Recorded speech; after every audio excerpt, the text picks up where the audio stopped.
नमस्ते दोस्तों, कैसे हैं आप सभी। उम्मीद करती हूँ कि आप सभी इस लॉकडाउन के पीरियड में अपने अपने घरों में सेफ होंगे, सुरक्षित होंगे। तो चलिए आज का टॉपिक स्टार्ट करते हैं। आज मैं आप लोगों के सामने एक नए टॉपिक के साथ आई हूँ। आज का टॉपिक है गोल सेटिंग। गोल सेटिंग, लेकिन उससे पहले हम इस पे चर्चा करें उससे पहले हम कुछ लाइन्स देख लेते हैं। जैसे ये देखिए, स्क्रीन पे आपकी एक लाइन आ रही है, जीवन में बाधाएं तो आती हैं लेकिन आगे बढ़ना पड़ता है। सफलता चांदी की तस्तरी में सजाकर नहीं मिलती, मुश्किलों से लड़ना ही पड़ता है। उम्मीद करती हूँ कि आप लोगों के अंदर इस लाइन ने थोड़ी सी ऊर्जा ला दी होगी। तो चलिए आगे की तरफ बढ़ते हैं। देखिए, आज का टॉपिक तो है गोल सेटिंग, लेकिन उससे पहले हमें ये समझना होगा कि डिफरेंस क्या है। What is the difference between a goal and a dream. आखिर लक्ष्य और सपने में अंतर क्या है। हम पहले लक्ष्य को समझे कि लक्ष्य क्या है, उससे पहले हमें इन दोनों के बीच में अंतर समझना होगा। क्यों लोग सपने देखते हैं लेकिन सपने पूरे नहीं होते, लेकिन उनका लक्ष्य पूरा होता है। हमें सबसे पहले अपने लक्ष्य को हासिल करने के लिए हमें इन दोनों के बीच में अंतर क्या है उसे समझना होगा। सपने तो सभी देखते हैं लेकिन पूरे सबके नहीं होते। सपने पूरे कुछ लोगों के ही होते हैं जो उनके लिए मेहनत करते हैं, जो हर परिस्थिति के साथ डटकर उनका मुकाबला करते हैं। उन्हें कोई फर्क नहीं पड़ता कि उनके पास क्या है क्या नहीं है, बस उन्होंने ठान लिया कि करना है तो करना है। लेकिन कुछ करने के लिए सबसे पहले हमें ये जानना पड़ेगा कि हमें करना क्या है, किस चीज के लिए करना है, उसे ही हम गोल सेटिंग कहते हैं। तो सबसे पहले हर एक की लाइफ में एक गोल तो होना ही चाहिए, क्योंकि अगर गोल नहीं तो समझे कि लाइफ में कुछ भी नहीं है। सपने वो होते हैं फ्रेंड्स जिन्हें हम सोते हुए देखते हैं, लेकिन लक्ष्य वो होता है जिसके लिए हम सोना ही भूल जाते हैं। आई होप आप लोगों ने अच्छे से समझा होगा कि लक्ष्य और सपने में क्या अंतर है। तो चलिए आगे की स्लाइड्स की तरफ चलते हैं। देखिए फ्रेंड्स, यहाँ पे सबसे पहले हमारा एम होना चाहिए। ठीक है, हमें पता है कि सपने पूरे नहीं होते लेकिन लक्ष्य पूरे होते हैं। तो हमें उस लक्ष्य को तय कैसे करना है, हमें पता कैसे चलेगा कि हमारा लक्ष्य क्या है। तो सबसे पहले हमें अपनी पसंद नापसंद को पहचानना होगा। हमें अपने सामने एक लक्ष्य को बनाना होगा। तो हम लक्ष्य सेट कैसे करें, अपने एम को तय कैसे करें, हमें पता कैसे लगेगा कि हमें जाना कहाँ है। तो इसके लिए फ्रेंड्स हमें 2 पॉइंट्स पे बहुत ज्यादा ध्यान देने की जरूरत है, क्योंकि अगर हमें लक्ष्य को प्राप्त करना है तो सबसे पहले हमें अपने आप को एक समय सीमा में बांधना होगा। हमें पता होना चाहिए कि हमें क्या चाहिए, उसके लिए हमें क्या करना होगा। तो देखिए, सबसे पहले हम बात करते हैं ट्रैकेबल पाथ। हमें ये पता तो होना चाहिए कि हमने जो लक्ष्य निर्धारित किया है उसके लिए जाने का रास्ता क्या है। जब हमें रास्ता ही नहीं पता होगा तो हम अपने मंजिल तक कैसे पहुंच पाएंगे। तो देखिए, सबसे पहले हमें अपने लक्ष्य को हासिल करने के लिए उसके लिए एक अच्छा पाथ बनाना होगा, उस रास्ते पर चलना होगा, तभी हम अपने लक्ष्य की ओर पहुंच पाएंगे। लेकिन फ्रेंड्स यहाँ पे दूसरा पॉइंट भी आता है, trackable time.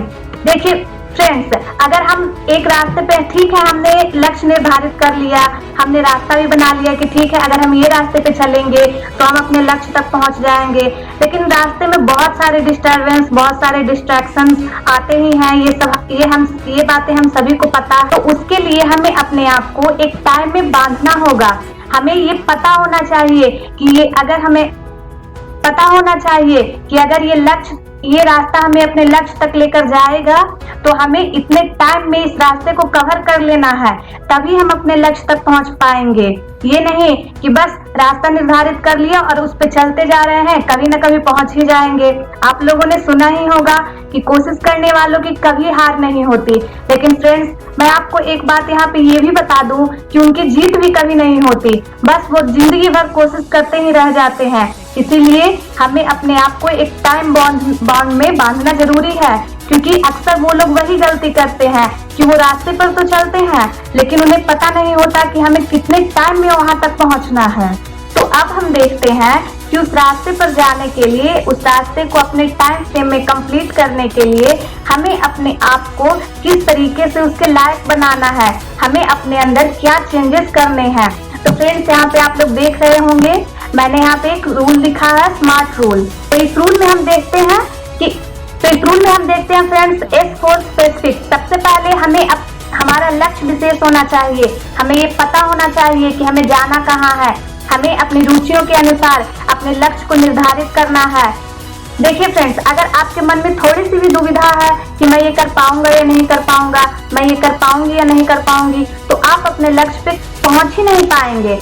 M for measurable, आपको पता होना चाहिए। आपने ठीक है, आपने लक्ष्य निर्धारित कर लिया, आपका लक्ष्य विशेष, आपको पता है कि मेरा लक्ष्य क्या है, लेकिन सिर्फ लक्ष्य पता होना काफी नहीं है, आपको उसे अपनी समझदारी से नापना है, देखना है। नाप तोल करके आपको ये एक आइडिया लगाना है, आपको एक प्लानिंग करनी है, मतलब मेजर करना है कि आप अपने उस स्पेसिफिक लक्ष्य की तरफ कितने दिनों में या कितने साल में पहुंच पाएंगे। तो ये है मेजरेबल, M फॉर मेजरेबल। देखिए फ्रेंड्स, यहाँ पे मैं आपको एक बात बता दूं कि लक्ष्य भी जो एम होता है, गोल होता है, वो दो तरीके के होते हैं। एक तो शॉर्ट टर्म गोल होते हैं और दूसरे लॉन्ग टर्म गोल होते हैं। शॉर्ट टर्म गोल में हम उन्हें रखते हैं जो 6 मंथ या उससे कम के होते हैं कि ठीक है, हमें 6 मंथ में ये काम कंप्लीट करना है, उसके बाद हम आगे के लक्ष्य को सेट करेंगे, आगे के गोल को सेट करेंगे। तो और दूसरा होता है 1 ईयर या उससे ज्यादा का। जो लॉन्ग टर्म गोल्स होते हैं फ्रेंड्स, उन्हें भी हम छोटे छोटे शॉर्ट टर्म गोल्स में ही डिवाइड करके कंप्लीट करते हैं। जैसे कि अगर हमें कोई एग्जाम क्रैक करना है या फिर हमें सिंगिंग करनी है, डांसिंग करनी है, कुछ भी करना है, उस फील्ड में एक्सपर्ट हासिल करना है, तो देखिए उसके लिए हम क्या करते हैं, सबसे पहले हमें उस गोल को छोटे छोटे पार्ट में डिवाइड कर लेना है कि अगर हमें पता है कि अगर उसे कंप्लीट करने में मुझे 1 साल लगेंगे, तो मैं उसे 3-3 मंथ के साथ 4 स्लॉट में डिवाइड कर लूंगी।